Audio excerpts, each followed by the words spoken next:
السلام علیکم ورحمۃ اللہ وبرکاتہ۔ الحمدللہ کفا وسلام علی عبادہ الذین اصطفی، اما بعد۔ محترم ناظرین کرام، ایک اہم ٹاپک لے کر آپ لوگوں کے سامنے حاضر ہوں، لو جہاد۔ ابھی بھارت کے اندر آپ دیکھیے، نومبر 2020 میں ایک مسئلہ بہت اٹھ رہا ہے۔ مدھیہ پردیش سرکار، یو پی سرکار، ہریانہ سرکار نے بھی اس مسئلے کو اٹھایا ہے، لو جہاد۔ اس کا معنی کیا ہے؟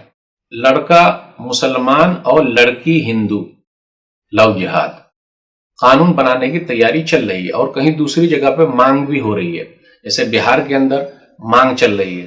یہ بھی کہا گیا ہے کہ جہاں بی جے پی کی حکومت ہے وہاں مانگ چل رہی ہے کہ قانون بنایا جائے۔ دیکھ لیجئے، لو محبت ہی محبت کو کہا جاتا ہے، جہاد ایک الگ چیز ہے، پوتر لفظ ہے، عربی لفظ ہے، اس کو بدنام کیا جا رہا ہے۔ یاد رکھیے گا، ماں باپ کی خدمت کرنا بھی جہاد ہے۔ سوال یہ پیدا ہوتا ہے کہ اگر کوئی مسلم لڑکا اپنا نام چھپاتا ہے یا ہندو بنتا ہے اور ہندو لڑکی سے شادی کرتا ہے، پھر اس کو پریشان کرتا ہے، تو غلط بات ہے۔ یعنی لڑکی ہندو، لڑکا مسلمان، تو قانون بنانے کی تیاری ہے۔ تو اس پر بھی قانون بننا چاہیے کہ اگر لڑکا ہندو اور لڑکی مسلمان ہے اور تکلیف دے تو کیا سزا ہے۔ کیونکہ ون سائڈ بات کریں گے تو صحیح نہیں ہے۔ اور یاد رکھیے گا، اسلام کے اندر نکاح کے لیے ہے کہ دونوں مسلمان ہوں، دونوں کلمہ پڑھنے والے ہوں۔ تو جو کوئی مسلم لڑکا اپنا دھرم بدلتا ہے، نام چینج کر دیتا ہے، پھر بعد میں ظاہر کرتا ہے، اس کا بھی ایسا کرنا صحیح نہیں ہے۔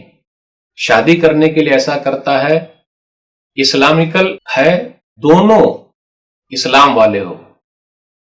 اس لیے قرآن کریم کی آیت پر غور کیجئے، سورہ بقرہ سورہ نمبر 2 آیت نمبر 221، وَلَا تَنكِحُوا الْمُشْرِكَاتِ حَتَّى يُؤْمِنْ وَلَأَمَةٌ مُؤْمِنَةٌ خَيْرٌ مُشْرِكَةٍ وَلَوْ أَعْجَبَتْكُمْ وَلَا تُنكِحُوا الْمُشْرِكِينَ حَتَّى يُؤْمِنُوا وَلَعَبْدٌ مُؤْمِنٌ خَيْرٌ مُشْرِكٍ وَلَوْ أَعْجَبَكُمْ أُولَٰئِكَ يَدْعُونَ إِلَى النَّارِ وَاللَّهُ يَدْعُو إِلَى الْجَنَّةِ وَالْمَغْفِرَةِ بِإِذْنِهِ وَيُبَيِّنُ آيَاتِهِ لِلنَّاسِ لَعَلَّهُمْ يَتَذَكَّرُونَ۔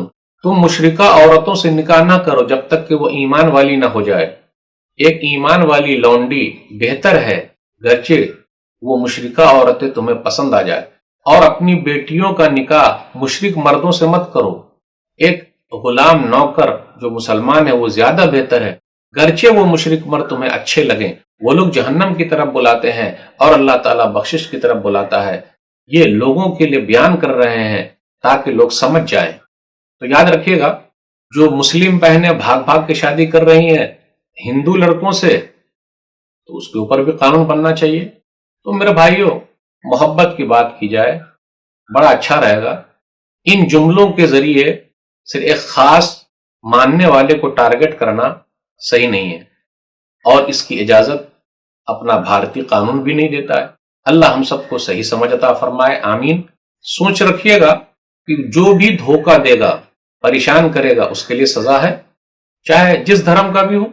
اللہ ہم سب کو صحیح سمجھ عطا فرمائے، آمین۔ پیار محبت کے ساتھ اللہ تعالیٰ رہنے کی توفیق دے، آمین۔ اللہ ہمارے بھارت دیش میں پیار محبت کی جو گنگا جمنی تہذیب ہے اس کو تو تا قیامت باقی رکھ، آمین۔ والسلام علیکم ورحمۃ اللہ وبرکاتہ۔